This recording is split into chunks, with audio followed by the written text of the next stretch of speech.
So hi guys, onakarakedde ku makya nga njagala kuddako Uganda. As you can see nga ntuuse ku kisaawe kyaffe eky'Eriyad with my friends nga tuddayo waka awo n'otutudde. That's a waiting room nga tugenda kulinnya ennyonyi yaffe. So it was really fun. I really enjoyed it since I had company. Nengamba ye why not recording akatambi kano to show all people that have been asking me Adita odayodde waka, Adita odayodde waka. So I recorded that video nga ndi ku kisaawe kyaffe eky'Eriyad, preparing myself to travel okuva Riyadh, then ngende Sharjah. After Sharjah awo nno ninnye ennyonyi yaffe etutwala mu ggwanga lyaffe erya Uganda. Bwentyo bwe nabadde nfaanana, my dressing code was really on top. Nayambadde bulungi nnyo. As you can see, I was in black.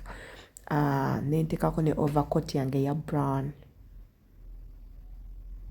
Waiting area no nariliddewo ddala because natuuse ku kisaawe kyaffe ekya Riyadh ku ssaawa 12 ng'ate ennyonyi nina kulinnya ku ssaawa 3 ez'emisana. So twabadde tuli awo after a long waiting, ennyonyi nga tuziraba zitandise okuba nga zijja, ate era nga ne patrol ku airport yabadde y'amaanyi nnyo nga bagezaako okutegeka ng'era we mulaba mu katambi kaneeno men are moving around, abakola surveillance okulaba ennyonyi terina buzibu, ennyonyi erimu amafuta, ennyonyi emigugu ginajjamu oba nedda, all those things ng'era we mubiraba mu katambi.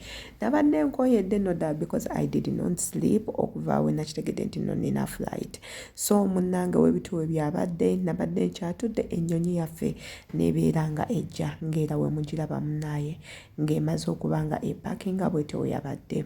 Era ndowooza n'ekyana mukiraba we tulina okulinnyira oba mweze muyita doorsteps we tulina okulinnyira ennyonyi okuba nga tuyingira. Abantu ababadde bakola ku kisaawe babadde bantu balungi nnyo gye ndi because I was allowed to film, I was allowed to ask questions n'ebintu ebirala byonna nga mubimanyi everything that do happen at the airport. Era wano we mbagambira, don't fear whenever you need to ask or you need information, buuza people that are at the airport, buuza obabuuze eyo nnyonyi ki eraga wa, etikka abantu bameka, etikka emigugu emeka, biki bye nnina okukozesa mu nnyonyi bye sitalina kukozesa, kubanga ebintu ebimu bye tutikka trust me bisobola okuviirako ennyonyi okugwa oba okufuna accidents nga perfumes, nga amazzi, nga lighters, ng'ebintu byonna ebiri sharp. Jjukira ennyonyi eno munnange ebeera eyo. Kyakati naawo nga ntandise okuba nga nninnya ennyonyi ng'era we mundaba nga ntandise okulinnya ennyonyi with my friends all nga bwe nabagambye nti nno twajjidde in a group. I had some girls with me nga tujja tunyumirwa, tujja tuseka, tujja twogera, tukwata obutambi. We really enjoyed the flight. And the bad thing about my flight nti flight yange yabadde nga gwe olina okwesasulira buli kimu. If you need food, buy it in that plane. If you need water, you buy it. If you need this, you buy it. Kyekyo kyazibu ekyabadde ku nnyonyi yange ng'era bwe mulaba addiya. Okay, thank you.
Ekyo nno ky'ekisaawe kya Sharjah mu kibuga ekya Dubai, ky'ekisaawe ekyasinzeeyo obunene. So a lot of people babeera confused. Abantu baba bagamba nti mugenda kutuuka Sharjah baba bamanyi nti Sharjah munnange ensi, kumbe kisaawe kyekisinga obunene mu kibuga ekya Dubai.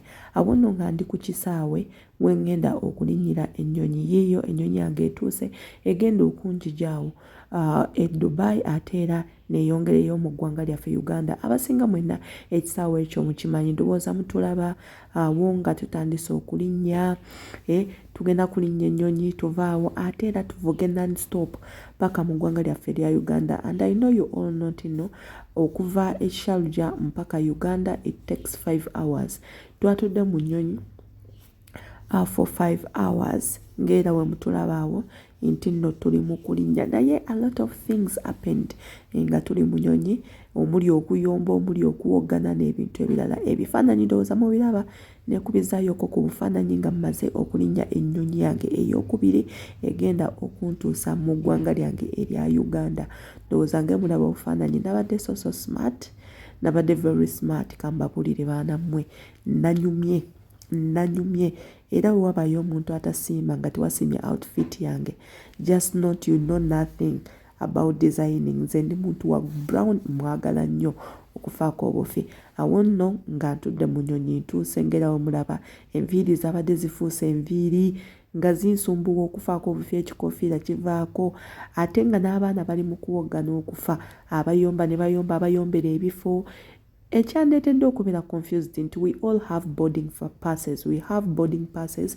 Boarding passes ezo zibeerako seat number yo woyina okutuula. So abaana abamu they were confused. Ayina seat number naye atayagala atuulewo omuntu omulala nti olw'okuba ye waayagala alaba waasaana ne yeerabira nti nno w'obeera mu nnyonyi you follow ekyo ekikuweereddwa, you follow that, you follow your air ticket, you follow boarding passes. Singa weebiti weebyali, singa air ticket gye bakuwadde ne bagamba nti ogenda kulinnya ennyonyi ya Air Arabia, egwe oli waddembe okukyusa n'ogamba sijagala kanennyire mu Ethiopia, naye si weebiti weebiri. We follow ekyo ekiri ku air ticket yo ate era you follow what you have on your boarding pass. So munayi twabadde mu nnyonyi, wabadde ebimu ebintu bingi, nange nno nayombeddemu. Omwana yatandise okwekuba perfume, and we all know perfumes are not allowed in the plane olw'ensonga mubaamu abantu abalwadde. Ne yeekuba perfume almost 30 minutes buli kwekyusa nga yeekuba perfume, and she was my neighbor. Perfume zijjukira zimpisa bubi. I'm a person omulwadde w'ekiwanga nga mmanyi n'okuziyira, that's why seekuba perfume. Tumugamba munnange lekerako awo, toddamu kwekuba perfume. She wasn't listening. Ndaggulawo olutalo, ennyonyi yonna n'atandika okuwogana naye. That did not stop me from traveling until when natuuse Uganda. Bwe bufaananyi bwange nga ntuuse ku airport yaffe ey'e Uganda, Entebbe International Airport, neekubyayo obufaananyi. Ndowooza you girls mulaba, my outfit was on dope. Nayambadde black all throughout, engato za black, blouse za black, legging, and then nentekako overcoat yange eya brown, nenyambala esawa yange ya gold with a gold ring with diamond earrings. My earrings was diamond. Ndowooza mubiraba. Awo nno nga ntuuse mu ggwanga lyaffe erya Uganda. Banaatuggyako n'obusimu.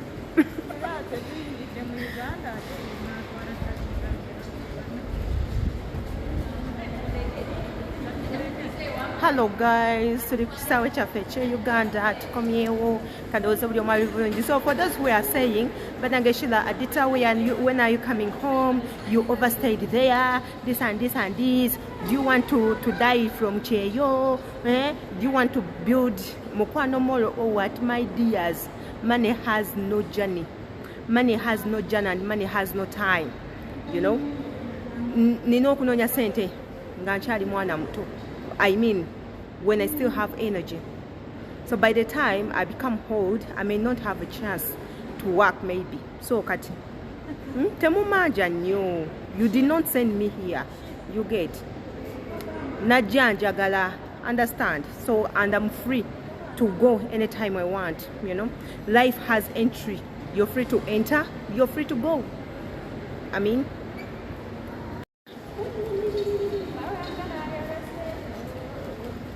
Banatujjako n'obusimu.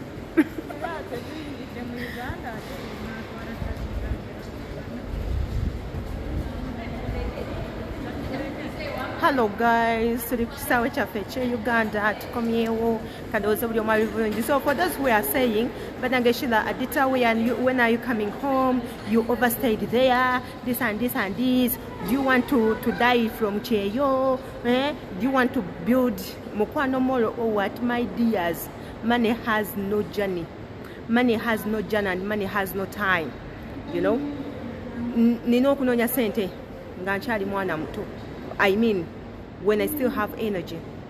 So by the time I become old, I may not have a chance to work maybe. So kati, temumanja nnyo. You did not send me here. You get. Najja njagala. Understand? So, and I'm free to go anytime I want, you know. Life has entry. You're free to enter. You're free to go. I mean,